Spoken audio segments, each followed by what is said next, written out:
Breaking news చూస్తున్నాం. ఇటు ఢిల్లీ విమానం పైన అమెరికా దాడి చేసింది. ఇరాన్ నుంచి ఢిల్లీ వస్తున్న ఒక విమానం పైన ఎయిర్ స్ట్రైక్ చేసింది అమెరికా. ఇటు మషద్ ఎయిర్పోర్ట్లో మహాన్ ఎయిర్లైన్స్కి సంబంధించిన ఈ విమానం పైన అమెరికా దాడులను నిర్వహించింది. దానికి సంబంధించిన విజువల్స్ని రైట్ సైడ్ బాక్స్లో చూస్తున్నాం. దాడిలో పూర్తిగా ఆ విమానం దెబ్బతినింది.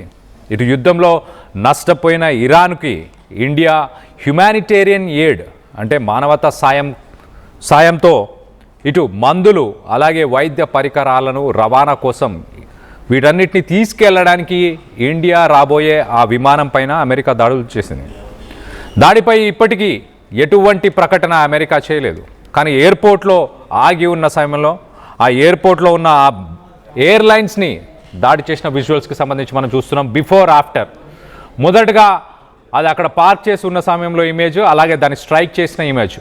కింద రైట్ సైడ్ బాక్స్లో మహాన్ ఎయిర్లైన్స్కి సంబంధించిన ఆ ఫొటోస్ని చూస్తున్నాం. ఇది ఒక కమర్షియల్ ప్యాసింజర్ ఫ్లైట్ అని చెప్పొచ్చు. సాధారణంగా ఇటు మనుషులని సరఫరా చేస్తుంది.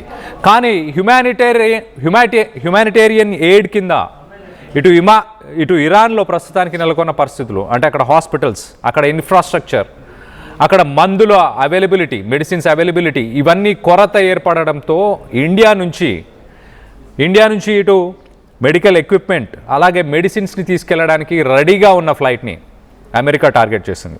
ఒకసారి మనం చూస్తే కనుక ఇటు మషద్ అనే ఇంటర్నేషనల్ ఎయిర్పోర్ట్, ఇరాన్లో ఉన్న మషద్ ఇంటర్నేషనల్ ఎయిర్పోర్ట్లో ఆగి ఉన్న సమయంలో ఈ దాడి చేసినట్టు తెలుస్తుంది. వాస్తవానికైతే ఇటు ఇరాన్ నుంచి న్యూఢిల్లీకి వచ్చి ఆ న్యూఢిల్లీలో ఇటు మెడిసిన్స్, మెడికల్ ఎక్విప్మెంట్ ఇవన్నీ తీసుకొని రిటర్న్ వెళ్లాల్సింది. ఇటు రిపోర్ట్స్ చాలా క్లియర్గా ఎయిర్ క్రాఫ్ట్ పూర్తిగా ధ్వంసం అయిపోయిందంటూ ఇటు రిపోర్ట్స్ వస్తున్నాయి. మరో పక్కన ఆ ఫ్లైట్ ఒక కమర్షియల్ ప్యాసింజర్ రూట్లోనే వెళ్తుంది, కానీ ఒక కమర్షియల్ ప్యాసింజర్ ఫ్లైట్ కాదు, ఒక డెడికేటెడ్ హ్యుమానిటేరియన్ ఎయిడ్ ఆపరేషన్కి సంబంధించిన ఫ్లైట్. ఆ ఎయిర్ క్రాఫ్ట్ స్పెసిఫిక్గా ఇండియాలో ఇటు కొంత medical infrastructure, medical equipment crucial అంటున్నారు, క్రూషియల్ మెడికల్ ఎక్విప్మెంట్, అత్యవసరమైన పరికరాలు అని చెప్పొచ్చు, అలాంటి ఒక ఎక్విప్మెంట్ని తీసుకెళ్లే ప్రయత్నం చేస్తుంది. మొత్తానికైతే ఒక ప్లాన్డ్ కార్గో, ఇటు లైఫ్ సేవింగ్ మెడిసిన్స్, చాలామంది ప్రాణాలను కాపాడడానికి ఉపయోగపడే ఆ మెడిసిన్స్, అలాగే ఎసెన్షియల్ మెడికల్ ఎక్విప్మెంట్ వీటిని తీసుకెళ్లే ప్రయత్నం. ఇండియా ఇటు ఇరాన్కి హ్యుమానిటేరియన్ ఎయిడ్లో అక్కడ హాస్పిటల్స్ సిచ్యువేషన్, అక్కడ క్షతగాత్రులు ఎవరైతే ఉన్నారో వాళ్ళందరికీ కూడా కొంత ఎక్విప్మెంట్ ఇవ్వాలి, మెడిసిన్స్ ఇవ్వాలి. ఆ హెల్త్ కేర్ సిస్టమ్కి సంబంధించి మనం చూసాం అమెరికా కొన్ని వందలాది లొకేషన్స్లో ఇటు ఇరాన్ పైన దాడులు చేసింది. అందులో స్కూల్స్ ఉన్నాయి, అందులో హాస్పిటల్స్ ఉన్నాయి, అందులో ట్రాన్స్పోర్ట్కి సంబంధించిన వెహికల్స్ని టార్గెట్ చేయడం, ఇవన్నీ కూడా ఒక్కసారిగా హెల్త్ కేర్ సిస్టమ్ అనేది అక్కడ కొలాప్స్ అయింది. ఆ హెల్త్ కేర్ సిస్టమ్కి కొంత ఊరటని ఇవ్వడానికి ఇటు ఇండియా అలాగే ప్రపంచ దేశాలు, మరి ముఖ్యంగా రష్యా, చైనా ఇలాంటి కంట్రీస్ కూడా ఇటు మెడికల్ ఎక్విప్మెంట్ని అలాగే ఇటు హ్యుమానిటేరియన్ ఎయిడ్ కింద కొంత క్రిటికల్ ఎక్విప్మెంట్, మెడిసిన్స్ వీటన్నిటిని పంపిస్తున్నాయి. అందులో భాగంగానే ఇటు ఇండియాకి రావాల్సిన ఫ్లైట్ని, మరి ఆ కమర్షియల్ ఫ్లైట్ని ఎందుకు టార్గెట్ చేసింది అమెరికా? కావాలనే ఇటు అక్కడ ఉండే వాళ్ళకి మెడిసిన్స్ అందకూడదన్న ఉద్దేశంతోనైనా మనం చూడొచ్చు. ఒక సివిలియన్స్ని ట్రాన్స్పోర్ట్ చేసే నార్మల్ ఫ్లైట్ అని చెప్పొచ్చు. సాధారణ ప్రజలు ప్రయాణిస్తుంటారు. ఒక యుద్ధానికి సంబంధించిన ఫ్లైట్ కాదు, ఒక నావీకి సంబంధించిందో ఒక ఎయిర్ ఫోర్స్కి సంబంధించిన ఫ్లైట్ కాదు, నార్మల్ ఫ్లైట్ని కూడా ముందుగానే అమెరికాకి ఈ విషయం తెలుసా? అందుకే టార్గెట్ చేశారా? మొత్తం మీద అమెరికా దీని మీద ప్రస్తుతానికి ఎలాంటి ఒఫీషియల్ స్టేట్మెంట్ అయితే రిలీజ్ చేయలేదు. ఆ ఎయిర్ స్ట్రైక్కి సంబంధించి కూడా ఎలాంటి ఒఫీషియల్ స్టేట్మెంట్ అయితే రిలీజ్ చేయలేదు. ఈ ఇన్సిడెంట్ ఒక్కసారిగా ఇటు సివిలియన్ ఏవియేషన్ అలాగే హ్యుమానిటేరియన్ కారిడర్స్ ఏవైతే అలాంటి చర్యలు చేపడుతున్నాయో ప్రపంచ దేశాలు, వాళ్ళందరికీ కూడా ఒక్కసారిగా షాకింగ్ వేవ్స్ పంపించాయి. ఒక సివిలియన్ ఎయిర్ క్రాఫ్ట్ని అమెరికా టార్గెట్ చేయడంపై రానున్న రోజుల్లో ఒకవేళ దాంట్లో సామాన్య ప్రజలు ఉండుంటే ఏంటి పరిస్థితి? నిజంగానే ఇరాన్ నుంచి ఇండియాకి వచ్చే ఫ్లైట్ అయి ఉంటే ఏంటి పరిస్థితి? ఎంతోమంది భారతీయులు తమ ప్రాణాలను కోల్పోయేవాళ్ళు. ఒక సివిలియన్ ఎయిర్ క్రాఫ్ట్ని అమెరికా ఎందుకు టార్గెట్ చేస్తుంది అంటూ ఇటు మొత్తానికైతే ఒక ప్రపంచ దేశాలు ప్రస్తుతానికి చర్చిస్తున్నాయి. మరో పక్కన ఒక ఎయిర్ క్రాఫ్ట్ ఏదైతే మెడికల్ సప్లైస్ని ట్రాన్స్పోర్ట్ చేయడానికి ఇటు ఇంటర్నేషనల్ లాస్, హ్యుమానిటేరియన్ లాస్ అన్నీ కూడా దీనికి ఎగనెస్ట్గా ఉన్నాయి. ఆ రూల్స్, రెగ్యులేషన్స్ని ఏమాత్రం పట్టించుకోవట్లేదు ట్రంప్. ఏ రూల్ అయినా బ్రేక్ చేయడానికి సిద్ధంగా ఉన్నామంటున్నారు. నిన్న మనం చూస్తే కనుక డే 31కి సంబంధించిన వార్ అప్డేట్స్ కూడా మీకు ఒకసారి చెప్పే ప్రయత్నం చేస్తా. ఇటు డే 31కి సంబంధించిన వార్ అప్డేట్స్ మనం చూస్తే కనుక టర్కీని టార్గెట్ చేసుకుంటూ ఇటు ఇరాన్ ఒక బాలిస్టిక్ మిసైల్ని స్ట్రైక్ చేసింది, ఒక బాలిస్టిక్ మిసైల్ని పంపించింది. ఆ బాలిస్టిక్ మిసైల్ని నేటో ఫోర్సెస్ విజయవంతంగా అడ్డుకున్నామంటూ ఇటు నేటో చెప్పుకొచ్చే ప్రయత్నం చేసింది. మరో పక్కన ట్రంప్ ఇటు ఇరాన్తో డైరెక్ట్గా మీడియేషన్ టాక్స్లో ఉన్నాము, ఇండైరెక్ట్ టాక్స్లో కూడా ఉన్నాము, మీడియేషన్స్లో ఉన్నాము అంటూ ఇటు ట్రంప్ చెప్తున్నాడు. కానీ మరో పక్కన దాడులను మాత్రం కొనసాగిస్తూనే ఉన్నాడు. ఇటు సౌదీ అరేబియాలో అమెరికాకు సంబంధించిన ఒక వార్ ప్లేన్ని ఇరాన్ అటాక్ చేసింది. మరి దానికి రివెంజ్గానే ఇప్పుడు ఈ కమర్షియల్ ఫ్లైట్ని అటాక్ చేశారా? మరో పక్కన బాగ్దాద్ ఇంటర్నేషనల్ ఎయిర్పోర్ట్ని కూడా ప్రస్తుతానికి క్లోజ్ చేశారు. ఇటు ట్రంప్ చేస్తున్న ట్వీట్స్ కావచ్చు, ట్రంప్ మాట్లాడుతున్న మాటల్ని ఒకసారి మనం చూస్తే కనుక యుద్ధం ఇప్పుడే ఆగే అవకాశం లేనట్టు చాలా క్లియర్గా తెలుస్తుంది. మరో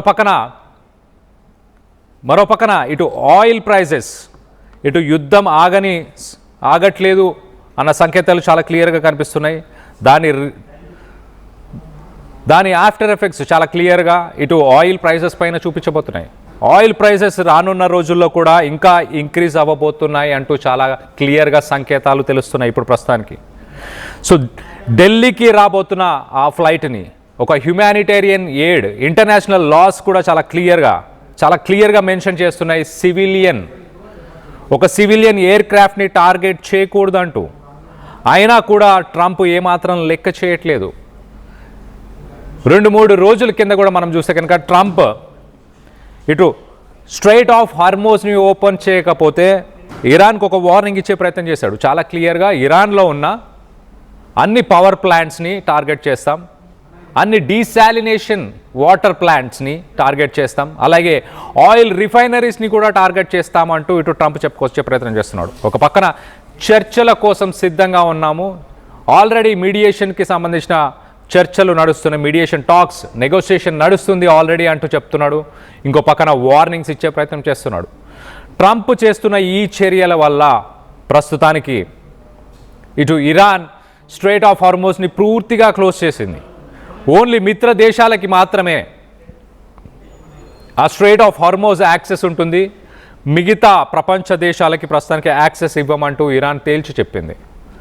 ఇరాన్ దశాబ్దాలుగా కొన్ని డెకేడ్స్ నుంచి ఇటు ఇరాన్ ఇజ్రాయెల్ వార్ స్ట్రాటజీని, అమెరికా వార్ స్ట్రాటజీని చాలా క్లియర్గా స్టడీ చేస్తుంది. ఇటు స్ట్రైట్ ఆఫ్ హార్మోజ్ కింద 200 మీటర్లు లోతు మాత్రమే ఉండే ఆ స్ట్రైట్ ఆఫ్ హార్మోజ్లో అండర్ గ్రౌండ్ టనల్స్ని కన్స్ట్రక్ట్ చేసింది.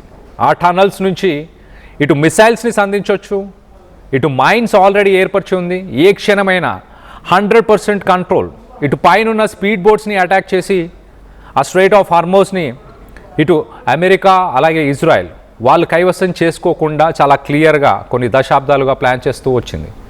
ఈవెన్ ట్రంప్ ఇటు పారాట్రూపర్స్ని, మెరైన్స్ని, సీల్స్ని ఇరాన్కి బైఫుట్ అంటే ఒక ల్యాండ్ అటాక్ చేయడానికి పంపిస్తా అంటున్నాడు.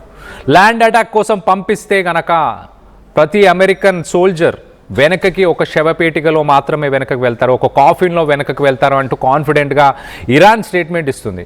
ఒకవేళ నిజంగానే ట్రంప్ ల్యాండ్ అటాక్కి కనుక వెళ్తే ఘోర పరాజయాన్ని ఇటు ట్రంప్ చవి చూస్తాడు.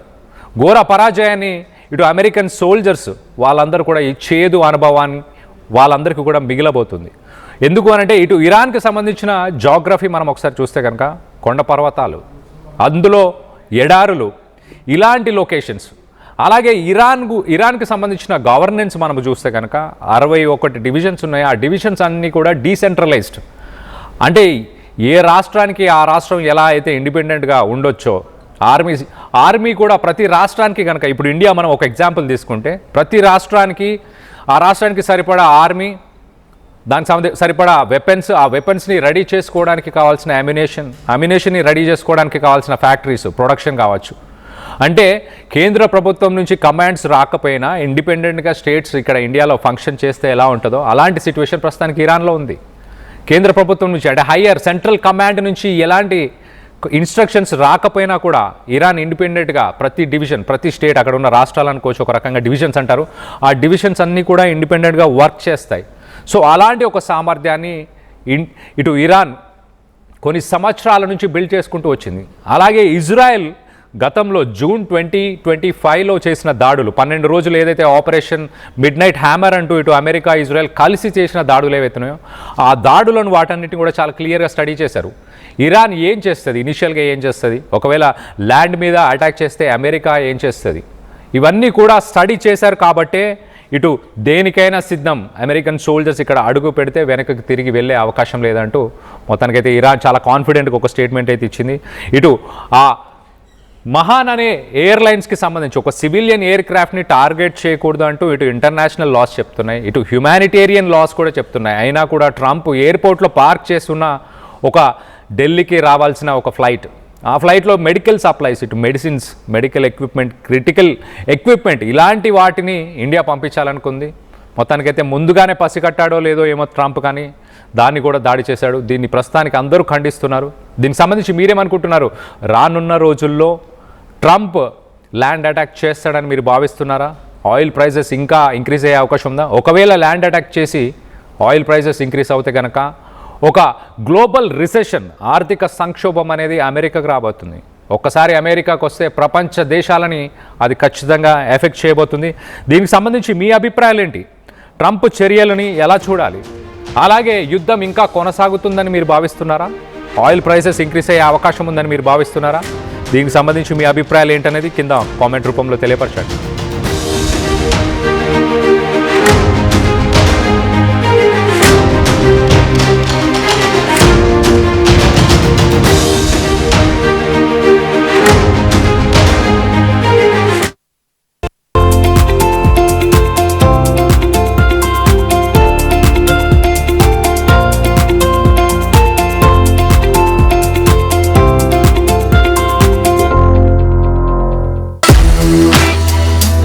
At KL, experience what it feels like to be a true engineer. KL deemed to be university.